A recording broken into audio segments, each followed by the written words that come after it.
Talk with Tom Amoss about horses that are in on the Sunday card, 2 in the Bourbon. Yes. Dowagiac Chief, that last race was very impressive up in Saratoga. What did you like best about it?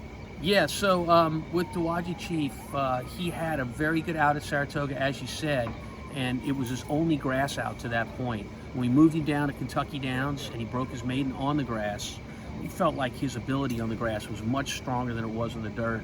So we like what he shows us on the grass. And of course, the Bourbon is on the grass Sunday. We're looking forward to running him there. Distance, any issue? That's a good question. Pedigree-wise, no. But you know, when you look at what he's accomplished so far, he broke his maiden at what we consider a sprint distance by Kentucky Downs standard, and he did it on the front end. So how is he going to handle the 2 turns? Everything I see in practice tells me he's going to be just fine with it. Did you always think the grass was going to be the spot for him? I thought so after the first time we ran him on the grass, and then he trained so well in the dirt. I gave him another chance in the dirt. It was a big disappointment. To me, it's grass.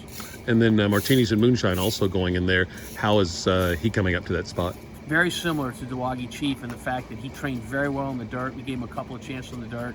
He disappointed both times. We went to the grass in his next start at Saratoga, and he ran very big on the front end.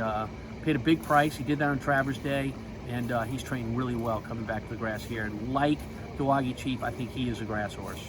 With some rain possibly softening up the course a little bit, is that an issue, good or bad, for either one of them? Well, it's an issue.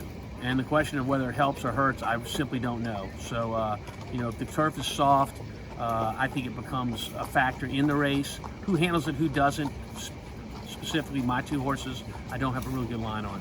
And then Indian Summer, tell me about how Roman Poet's coming up, broker maiden, in May at Gulfstream? Yeah, so Roman Poet is a new horse for me. This will be the first time that I run Roman Poet. He broke his maiden sprinting on the grass at Gulfstream Park. I've had an opportunity to train him. I've worked him over the grass at Keeneland.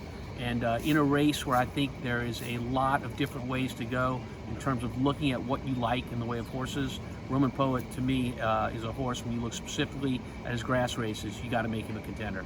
When you look at the races he ran on tape, he wasn't with you. Have you been able to learn anything since you've had him? Yeah, I think so. So one of the things that I noticed about Roman Poet is he doesn't always guide that well during the course of a race. We've worked on that a lot.